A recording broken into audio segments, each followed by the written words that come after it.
ናታን በህይወቱ እጅግ ደስተኛ ሆኗል። ምክንያቱም ከያፌት ሰዎች ጋር በሚስጥር እየተገናኘ ስለ ያፌት ማንነት እያጣራ ስለሆነ መረጃዎችን እየያዘ ስለሆነ እጅግ በህይወቱ ደስተኛ ነው። እንዲሁም ጽዮንዬ ምግብ ሰርታ ጠበቀቻቸው።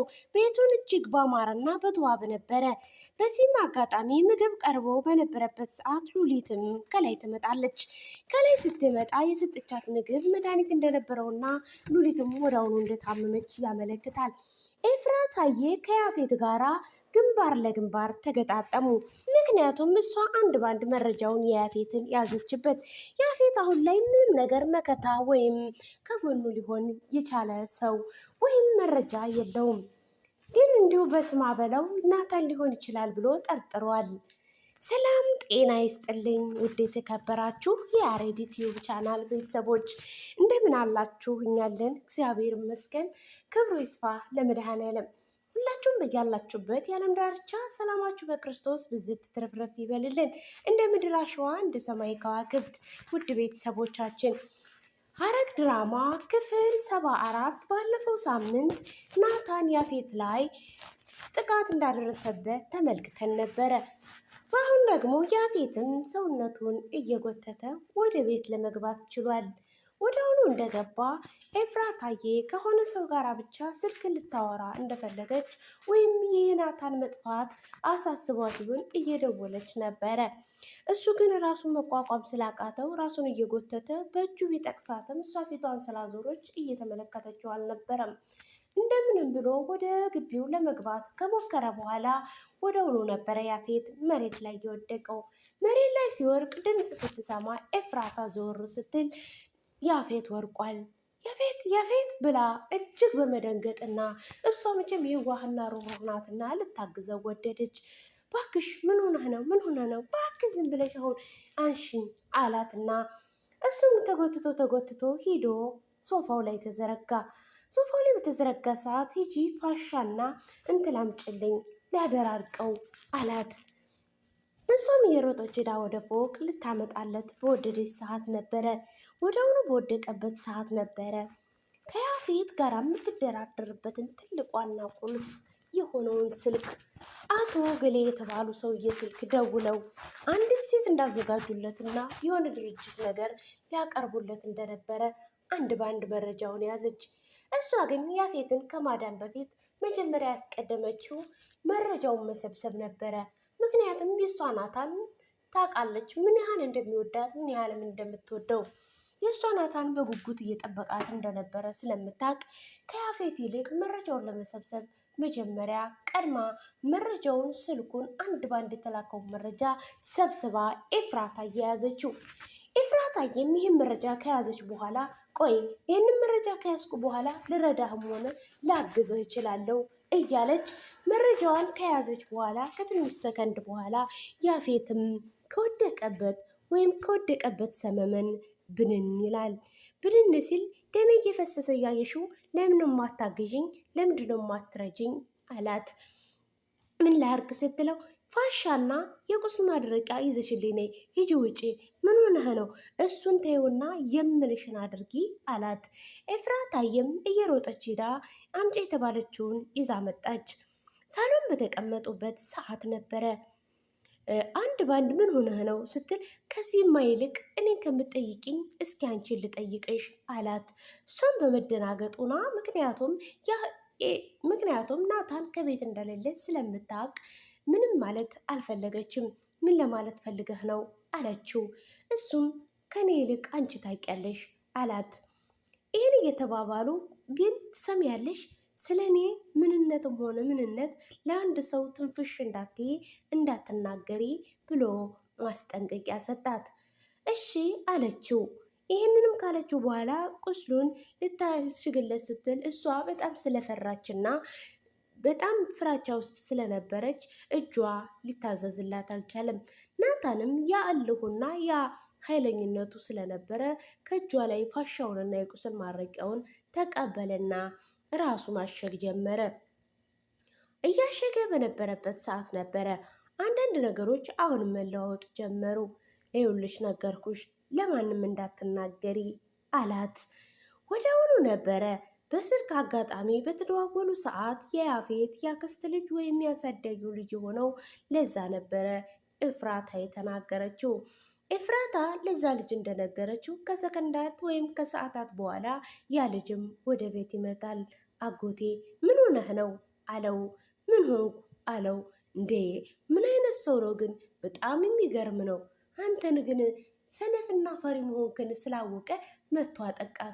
በጣም ይገርማል ሲል ብሎ መሳቅና መዳከት ጀመረ።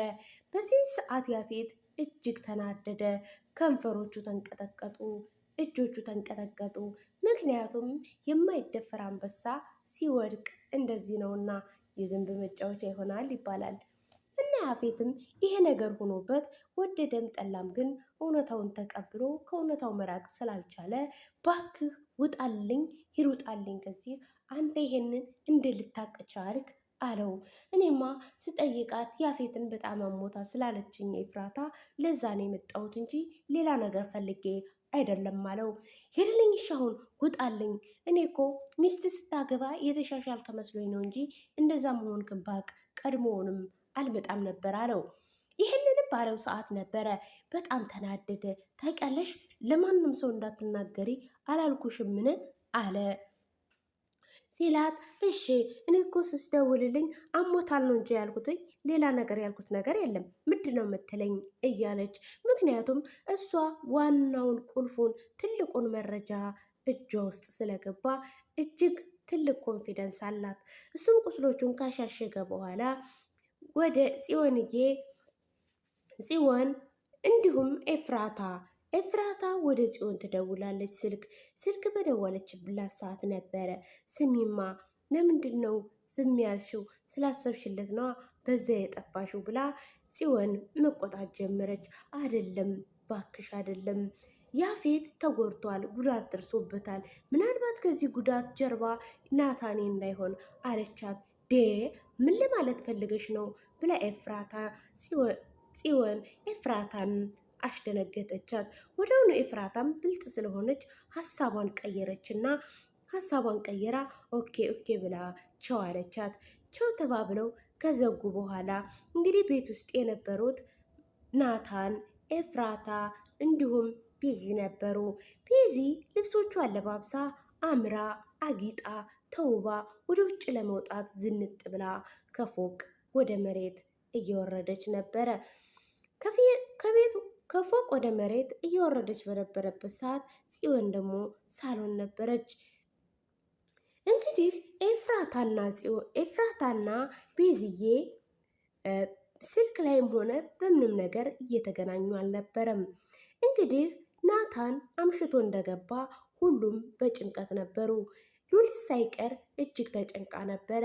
ጽዮን እንዲሁም ቤዛ በጭንቀት እየተንቆራጠጡ ከሳሎን በረንዳ ከበረንዳ ሳሎን ወደዚህ እያሉ እጅግ በጭንቀት ተዋጡ።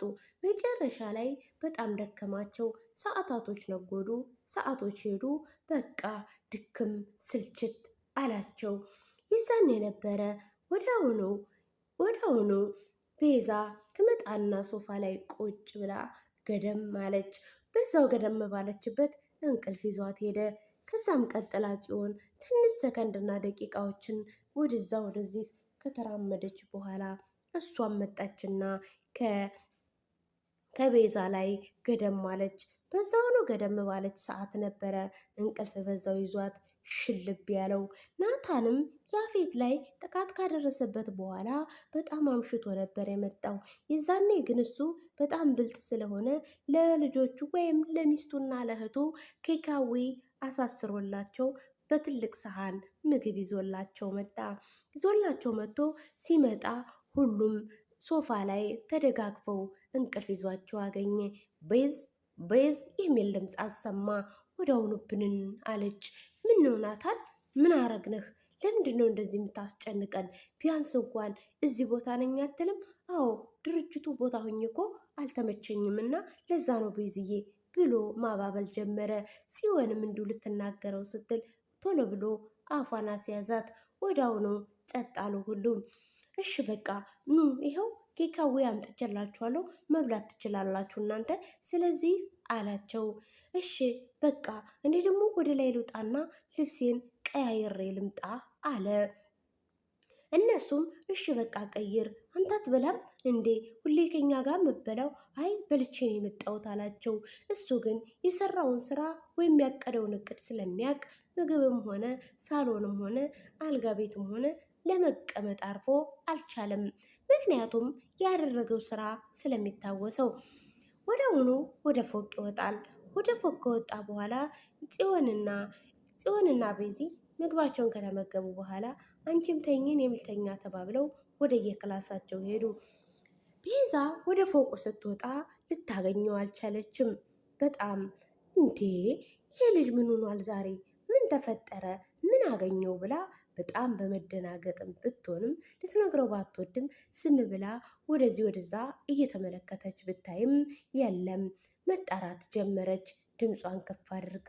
እንዴ ይህ ልጅ ምን ሆኗል? ያደረገው ነገር ይኖር ይሆን እንዴ ብላ አሰበች።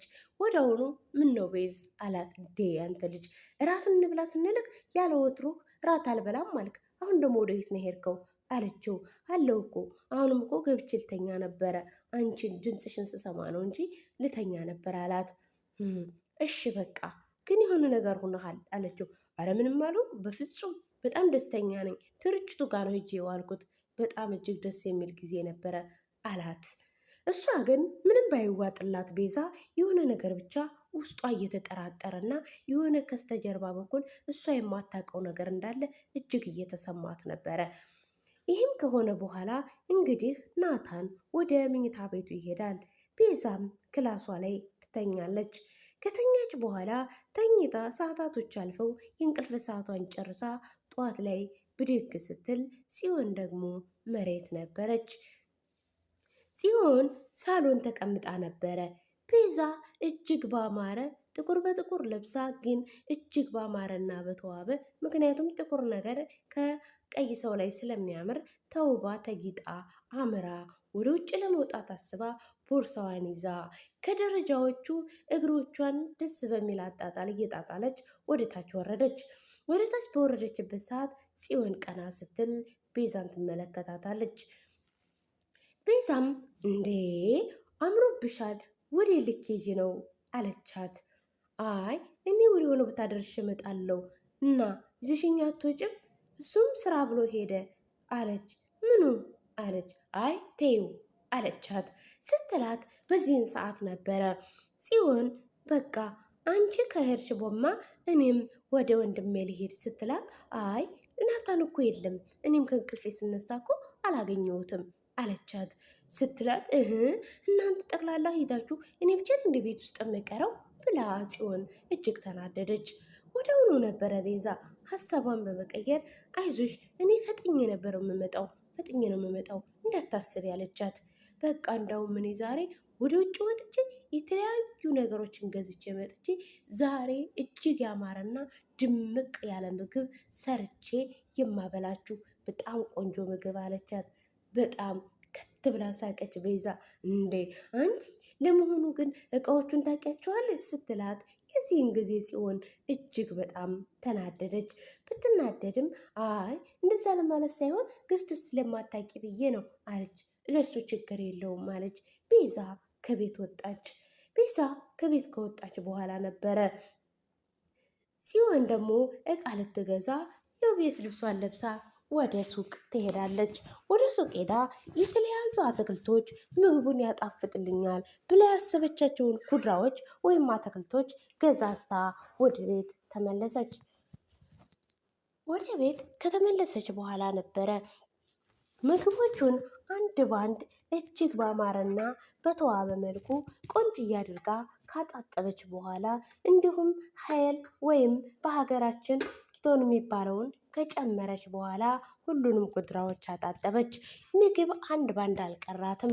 5፣ 6፣ 7 እንዲሁም ቶስት ወይም በሀገራችን ዳቦ የምንለውን እሱን ካስተካከለች በኋላ ምግቡ እጅግ ሽታው በጣም የሚያጎድ እጅግ በጣም የሚጥምና የሚጣፍጥ ምግብ ነበር የሰራችው። የመጀመሪያ ጊዜ ነው። ጽዮን የውሃ ሙላት አድርጋ ምግብ ስትሰራ ነው እንጂ የሚያውቋት እንደዛ ጣት የሚያስቆረጥም ምግብ እንደምትሰራ ናታንም ሆነ ናታንም ሆነ ቤዛ እንዲሁም ሉሊት ለማመን እጅግ እስከሚከብዳቸው ድረስ ነበረ የትናንቱ ምግብ የተሰራው።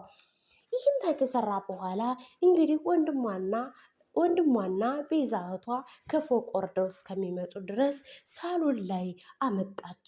ሻማዎቿን እጅግ በሚያምር ብርሃን ላይ አበራቻቸው። መብራቱን አጠፋፋች። ሳህን ደረደረች።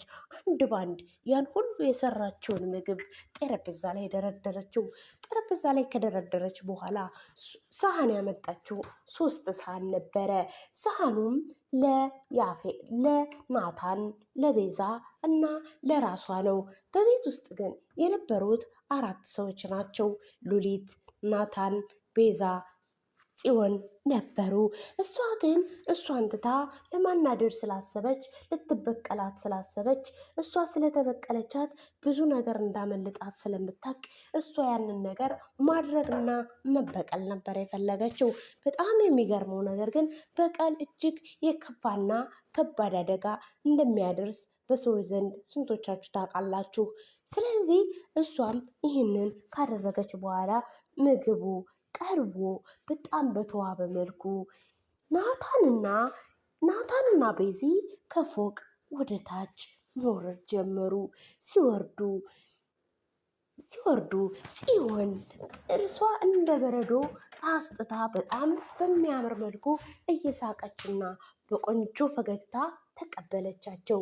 ወንድሟም የሚያምር ጥርሶቹን እንደ ወተት እንደ በረዶ የነጡትን ፈገግ አድርጎ ወረደ።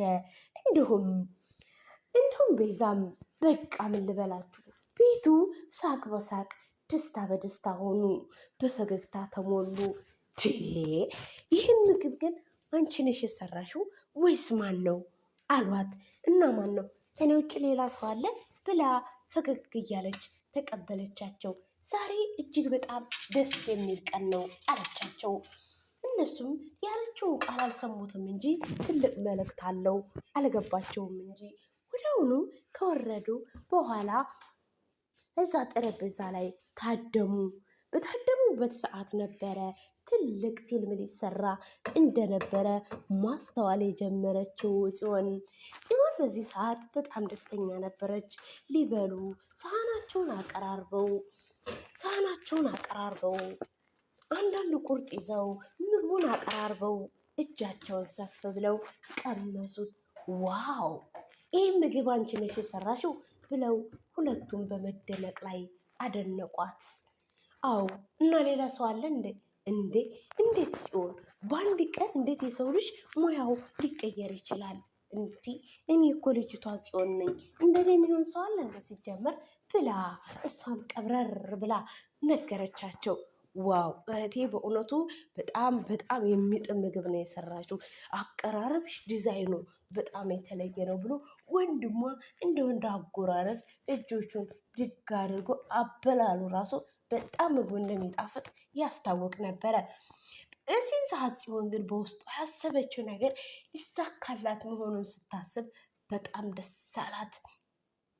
እንግዲህ ቁርጡን አስይዛ ማስቀመጫውን ወደ ጠረጴዛው ልትመልስ ስትል ያላሰበችው ሰው ከደረጃው መውረድ ጀመረ። ከደረጃው ሲወርድ ፊቷ ቀይር ሲል ቤዛ ተመለከተቻት። ፊቷ መቀየሩን አይታ ዘወር ስትል ወይዘሮ ሉሊት ቀሽ ቀንቧ እያለች ከደረጃ ወደ ታች እየወረደች ተመለከተች።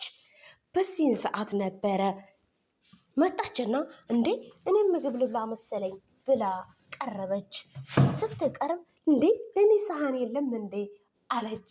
ወዲያውኑ መኖርሽን አላወኩም ነበረ በቃ ላምጣልሽ ብላት ምግብ ውስጥ የጨመረችውን የሚያሳምም ነገር አድርጋ ምግብ በመልኩ አቀረበችላት። ሉሊትም ዋው ሙያ አለቻት ስትላት ነበረ። ጽዮን ፊቶቿ እንደ ፀሐይ ብርሃን አፈኩ፣ በጣም አማሩ፣ እንደ ጨረቃም ደመቁ። የዚህን ጊዜ ቤዛ ልብ ብላ እየተመለከተቻት ነበረ። ምግቡ ይጣፍጣል አይደለ አለቻት። አዎ በጣም ይጣፍጣል። ውይ የዛሬው ቀን ግን እንዴት ደስ ይላል ተባባሉ። የዛን ሰዓት ጽዮን፣ ኤፍራታ፣ ቤዚ፣ ናታን በጣም በሳቅ በሳቅ ወደቁ። ምክንያቱም ለእሷ ምንም አይነት ሳህን ስላልቀረበ መሸማቀቋን አይተው በሳቅ ወደቁ። በጣም በፈገግታ ወደውኑ ሄዳ ምግቡን አቀራርባላት እየበላች በነበረበት ሰዓት እንዲሁም ናታን እየበላ በነበረበት ሰዓት ነበረ ወዲያውኑ አይ ማለት ጀመረች። ሉሊት በህመማቱ እንዳትስቅ ወዲያውኑ ድምፅ ማሰማት ጀመረች። ይህንን በጀመረች ሰዓት ነበረ እንግዲህ ጀመረሽ ድራማሽን ጀመርሽብን እንብላበት ብላ ቤዛ ልትናገራት ፈለገች። ወዲያውኑ ናታንም ስላልገባው እንዴ አንቺ ሴትዮ አሁንም ድራማሽን ልትሰሪብን ነው እንዴ አላት። እሷ ግን በጠና ስለታመመች ጽዮን በደስታ ፈገግ እያለች እየተመለከተቻት ነበረ። እየተመለከተቻት በነበረበት ሰዓት ነበረ ወዲያውኑ ዋይ ብላ መጮህ ጀመረች። እንዴ እቺ ሴትዮ እያመረረች ነው እንዴ አለ ናታን። እሷም ብላ ዝም ብለህ ወንድሜ አለችው። እሷ በውስጧ በደስታ ተሞላች። በጣም ደስ አላት። ምክንያቱም ብዙ ጊዜ ብዙ ስህተቶችን እንደተሰራባት ታውቃለች። አሁን እኔ ግን የሚያሳስበኝ የማን ነው ካላችሁ የቢንያምና የጽዮን መጨረሻ ምን ይሆን? ወዳውኑ ሉሊት ከእግራቸው ስር መሬት ላይ ወደቀች። ናታንም ምግቡን ትትዋ አድርጎ እሷን ለማገዝና ለመርዳት እየተጣደፈ ነበረ። ወዲያውኑ እየተጣደፈ በነበረበት ሰዓት ነበረ ቤት ውስጥ የነበሩት ገኒዬና ቢንያም ነበሩ። ቢንያም መጽሐፍ ይዞ እያነበበ ነበረ። ገኒዬም በሀሳብ ተውጣለች። ስለምን እንደምታስብ ባይገባውም በጣም እንደተጨነቀች ያመለክታል። ወዲያውኑ እንዴ ገኒዬ ምን ሆንሽ? አትሰቢ ልጄ አለችው። ልጅሽ ምን ትሆናለች? ምንም አትሆንም። ያፌትን ከእግራችን ስር ለመጣል አንድ እርምጃ መቅደም አለብን። ስለዚህ ለዚህ ደግሞ ቀስ ብሎ ረጋ ብሎ ማሰብና ማስተዋልን ይጠይቃል አላት። አንተ ልጄ እየወደደችኝ እየወደድኳት ተለያየን። እሷ የኔን ጥፋት አይታ እንደራቀችኝ እያየ ደግሞ እሷ በመሰቃየቷ እኔ ብዙ መስዋዕት ልክፈል ብላ በጣም ተናደደች፣ ተጨነቀች። ቆይ አይዞሽ አንቺ ቆይ አላት። አይዞሽ ለሁሉም ቀን አለው፣ በእርጋታ ሁሉም ነገር መሆን ይችላል አላት። ወዲያውኑ ነበረ እሷም እንትን እያለች የነበረው። ከዛም ነበረ ዳጊ እንቅልፉን ተኝቶ ነበረ። ከእንቅልፉ እየተጨናቦሰ አይኖቹን እያሻሸ አይናሮቹን እየጠረገ ወደ ሳሎን ይመጣል። ወደ ሳሎን በመጣበት ሰዓት እናቱ ነበረች። እንዴት አደርሽ እናቴ አላት። እንዴት አደርክ ልጄ ብላ በሚያምር ፈገግታ በእናትነት ፍቅር ተቀበለችው። አንተ እኔ እኮ ልቅስቅስህ ነበረ እዛው ተኝተህ ቀረህ እኮ በጣም ነው እዛው ተኝተህ የቀረኸው። ምን አይነት እንቅልፋም ነህ አለችው። አዎ እናቴ በጣም ተኛው አላት። በጣም ተኝቻለሁ አላት። እሰይ እንኳንም ተኛሃልኝ። እኔም እኮ እንድትተኛ ብዬ ነው ልቀሰቅስህ ነበረ፣ ግን እንድትተኛ ብዬ ነው የተውኩህ አለችው። እሺ እናቴ አላት። የኔ ልጅ አይዞህ አለችው። እሺ እማዬ ብሎ እሱም በዛ ደስ በሚሉ አነጋገሮቹ ደስ በሚሉ ንግግሮቹ እናቱን እሺ አላት። እናቱን እሺ ካላትም በኋላ ወዲያውኑ ቢንያም ጋር ስልክ ተደወለ። ስልክ የተደወለውም ናታን ነበረ። ናታን ደውሎለት የሆነ ሆቴል፣ በጣም የሚያምር ሆቴል፣ ትልቅ ሆቴል ገብተው ምግብ አዘው እንዲሁም ቡና አዘው እየጠጡ ለመወያየት አስበው ነበረ። ወዲያውኑ እንግዲህ ቢንያም ልብሱን ለባብሶ ወደ ውጭ ወጣል። ወደ ውጭ ወጥቶ መጀመሪያ ካፌ ውስጥ የተገኘው ናታን ነበረ። ናታን በተገኘበት ሰዓት እንግዲህ አስተናጋጇ ወረቀቱን ይዛ የሚፈልጉትን ምግብ እንዲመርጡ ወረቀቱን ይዛ ቀረበችላቸው። ወዲያውኑ ወረቀቱን ይዘው በቀረቡት ጊዜ ነበረ እሺ ምረጥ አለው። አረ ምን ይሁን አለው። አንተ ደስ ያለህን መምረጥ ትችላለህ ብለው ቺዝ ነው መሰል ያሉት። እሱን መረጡና ምግቡ ቀረበላቸው። አስተናጋጇም ምግቡንም የሚጠጡትንም በፍጥነት አዘገጃጅታ ይዛላቸው መጣች። ይዛላቸው ከመጣች በኋላ ምግቡን ለመመገብ እንዳሰቡ እንዴት ነህ ደህና ነህ አለው። እግዚአብሔር ይመስገን ደህና ነኝ ብላ አለው። ጽዮን ደህና ናት አለው። ቢንያም እረፍ እያለሁ እረፍ፣ በእህቴ ከመጡብኝ እኔ ድርድር አላቅም አለው። ናታን ያፌትም ቢንያምን ባይዋጠውም እሺ አለው። እኔ በእህቴ ነግሬሃለሁ፣ መጀመሪያም ታው ብዬሃለሁኝ፣ እኔ በእህቴ ከመጡ ማንንም አልሰማም ሲለው ቢንያምም ናታንን በጣም ስለሚያከብረው ልቡ ቢሰበርም ፍቅሩ ቢጎዳውም ውስጡ ቢጎዳም ግን እሺ ብሎ ናታንን ላለማስቀየም እሺ አለው። ግን ቆይ እሺ እንደዚህ አጣድፈህ የጠራኸኝ ለምን ነበረ አለው። ከዛ በእነሱ ያው ለዩቲዩብ የማያስፈልገውን ነገር ደበቅ ስለሚያደርጉ እነሱም የሚነጋገሩትን ነገር ተነጋገሩና አንድ ባንድ ዘርዝሮ እውነታውንም ባይነግረውም ግን በተወሰነ መልኩ የሆነ ስራ እየሰራ እንደሆነ ይነግረዋል። ግን እኔ እንደተረዳሁት ሙሉ በሙሉ ግልጽ አድርጎ አልነገረውም ለቢንያም ራሱ። ናታን ማንም ሳይሰማ ነው ከያፌት ጋር መጋጠም የፈለገው። ምክንያቱም ያፌትን በቁጥጥር ስር መዋል የሚፈልገው ማንም ሰው ሳይሰማ ደስታ ሊያበስራቸው እንዳሰበ ያስመለክታል። በጣም የሚገርማችሁ ነገር ግን ምን እንደሆነ ታውቃላችሁ? ናታን ከማን ጋር ነው ግንኙነቱ? ከያፌት ሰው ጋር ወይስ ከሌላ ሰው ጋር? እኔ እንዳሰብኩትና እንደገመትኩት ከሆነ ከያፌት ሰዎች ጋር በምስጢር እየተገናኘ ያፌትን በቁጥጥር ስር ለመዋል ጥረት እያደረገ ይመስለኛል። ይህንንም ከጠጡና ከበሉ በኋላ ተለያይተው ወደ የቤታቸው መሸኛኘት መረጡ። ወዳውኑ ወይዘሮ ሉሊት ወይም ወይዘሪት ሉሊት ወዳውኑ ትወድቃለች። ወዳውኑ ወድቃ እንውሰዳት እየተባባሉ እሷ ጠረጴዛው ስር በተዘረጋችበት ጽዮን ደግሞ በደስታ እየተመለከተቻት በነበረበት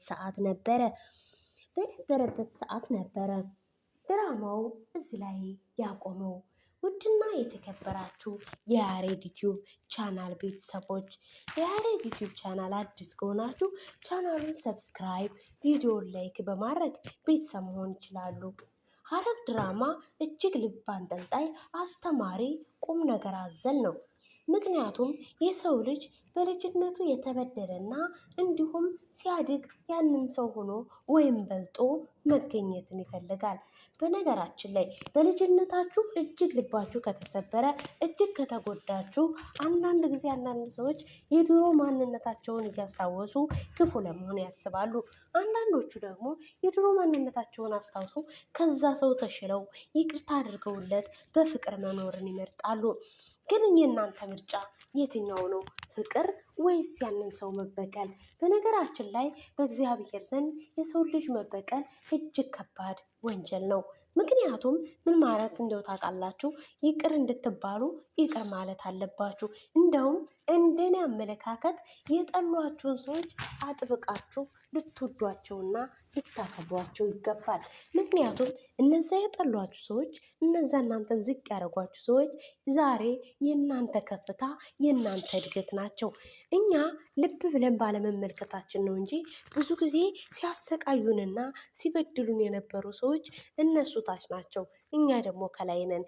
እግዚአብሔር አምላክ ታሪክ ይቀይራል። ስለዚህ ታሪክ ቀያሪ አምላክ እንዳለን እያሰብን የበደሉንን ሁሉ ይቅር እያለን በይቅርታ እየተሞላን በደላችንን ሁሉ ይቅር እንዲለን ጭምር ይቅርታ እየጠየቀን እንዲሁም የበደልናቸውን ያስቀየምናቸውን ሁሉ ይቅርታ ማለት አለብን። ይቅርታ ለሰው ልጅ ትልቁ ፍቅር ነው። ስለዚህ ይቅርታ ማለት ከእግዚአብሔር ያስታርቃል፣ ከአምላክ ዘንድ ያስታርቃል። ቂመኛ ከሆን ግን ተያይዘን ወደ ሲኦል ነው የምንሄደው። ወደ ሲኦል ከመሄድ ይልቅ ግን ይቅርታን ጠይቀን የሰራውን ኃጢአትን በደልም ተናዘን አንድ ባንድ ወደ መልካም ነገር መጓዝና መሄድ እንችላለን። አቶ ቢንያምም እንግዲህ በውስጡ ፍቅሩን አምቆ በጽዮን ፍቅር እየተብሰለሰለ በዛው ለማንም ሳይተነፍስ ተቀምጧል። ያፌትም የኔን ማንነት ያያል፣ እሰራለታለሁ አለ። አንድ የዘነጋሁት ነገር ቢኖር ናታን ከቤት ወጥቶ እንዳመሸ ወይዘሮ ሉሊት ስልክ ትደውልና ለያፌት ትነግረዋለች። ያፌት ጋር 3 ጊዜ ደወለች። 3 ጊዜ የማያነሳም ነበረ። በአራተኛው ጊዜ ደወለች። ስደውል ይች ደግሞ ምን ፈልጋ ነው ብሎ ስልኩን አነሳው። ስልኩን ካነሳው በኋላ ያቤት ስማ አለችው። አሁን ወሬሽን ተይና ምን እንደፈለግሽ ንገሪኝ አላት። እሷም አንድ ባንድ ነገረችው። ይኸውልህ ናታን ከድርጅቱ አምሽቶ ቤት አልገባም ነበረ በቃሽ ብሎ ዘጋባት። አሁን ለእኔ ባታስቢልኝም ወይዘሮ ሉሊት እንዳሰብሽልኝ ቆጥረዋለሁ አላት። እንደዚህ ስላረከኝ እኔም አሳይሃለሁ እያለ የታመመ ሰው መቼም ልቧ አይረታምና ወዲያውኑ ይህንን ብሎ ይቋረጣሉ። ውድና የተከበራችሁ የያሬድ ዩቲዩብ ቻናል ቤተሰቦች የያሬድ ዩቲዩብ ቻናል አዲስ ከሆናችሁ ቻናሉን ሰብስክራይብ፣ ቪዲዮ ላይክ በማድረግ ሀሳብ አስተያየታችሁን አስቀምጡልን እና ቻናላችን አዲስ ከሆናችሁ ሰብስክራይብ አድርጉን፣ ላይክ አድርጉን፣ ሼር አድርጉልን። ደግሞ ነባር ቤተሰቦቻችን የምትወዱ ማለት ነው። እናመሰግናለን፣ እንወዳችኋለን፣ እናከብራችኋለን። ዛሬ ስቅለት ነው። ያደላቸው እያከፈሉ ነው ማለት ነው። እንግዲህ ስደት ላይ ማን ነው የሚያከፍል ተናገሩ ማለት እና ክፍለት ነው። እግዚአብሔር ይመስገን ይችን ሰዓትና ይችን ቀን ስላሳየን ክብሩ ይስፋ ለመድኃኔዓለም። እንግዲህ ደግሞ እግዚአብሔር አምላክ ለብርሃነ ስቅለቱ ስላደረሰን እንግዲህ ደግሞ ለብርሃነ ትንሣኤው ያደረሰን ለሰዎች ልጆች ሲል ኢየሱስ ክርስቶስ ራሱን አሳልፎ የሰጠበት ቀን ነው ዛሬ ማለት ነው። የኛ ጌታ የኛ አምላክ ኢየሱስ ክርስቶስ አልፋና ኦሜጋ የሆነው ቅዱስ ኤልሳዳይ ቅዱስ አዶናይ ጸባዖት ኢየሱስ ክርስቶስ ዛሬ ስቅለት ነው ማለት ነው። እግዚአብሔር አምላክ እንግዲህ ለብርሃነ ትንሣኤው ደግሞ በሰላም በጤና ያድርሰን። እንግዲህ ሙሽሮቹ የሚያገቡትንም መልካም ትዳር ብለናል ከወዲሁ ማለት ነው። እንግዲህ ፋሲካ ይሄ ወር ሲጀመር ወንድ ልጅ ሴት ልጅ የሚፈልግበት ጊዜ ነው ብሎ ካላንደሩ እንዳስቀመጠ ሁላችሁም ትርጉም አላቸው። ከመስከረም እስከ ነሐሴ ድረስ ያሉት ወራቶች እያንዳንዳቸው የራሳቸው ጥቅም የራሳቸው ትርጉም አላቸው። ትርጉሙን የምትፈልጉ ካላችሁ አንድ ባንድ እነግራችኋለሁ። አሁን የያዝነው ወር ወንድ ልጅ ሴት ልጅ የሚፈልግበት ወይም የሚያጭበት ጊዜ እንደሆነ በመጽሐፍ ቅዱስም ሆነ በየትኛውም ነገር የተቀመጠ ነው። ስለዚህ ሌላ የምትፈልጉት ሀሳብ አስተያየት ካላችሁ አስቀምጡልን፣ እናቀርብላችኋለን። ይህ የያሬድ ዩቲዩብ ቻናል ነው። የያሬድ ዩቲዩብ ቻናል ዘና ፈታ እያላችሁ የምትከታተሉት እንዲሁም መንፈሳዊ ቁም ነገር አዘል ነገሮችንም ይዘንላችሁ እንመጣለን። መልካም ቪዲዮዎች፣ ቆንጆ ቪዲዮዎች፣ አስተማሪ ቪዲዮዎች ይዘንላችሁ እንዲመጣ ከፈለጋችሁ ቻናላችን ሰብስክራይብ፣ ቪዲዮዎችንን ላይክ እያደረጋችሁ አብራችሁን ቆዩ። ሀሳብ አስተያየታችሁንም በቦክስ ሳጥን መስጫ ውስጥ አስቀምጡልን። እንወዳችኋለን። ሰላም የሀገሬ ልጆች፣ ለእናንተ ሰላም፣ ፍቅር፣ ጤና ተመኘሁላችሁ። በያላችሁበት የዓለም ዳርቻ ሰላማችሁ በክርስቶስ ብዝት ትርፍርፍ ይበልልኝ። እንደ ምድር አሸዋ እንደ ሰማይ ከዋክብት ክፉ ከእናንተ አይቅረብ፣ መልካሙ ነገር ወደ እናንተ ይቅረብላችሁ። አመሰግናለሁ። ወዳችኋለሁ። ባይ ባይ።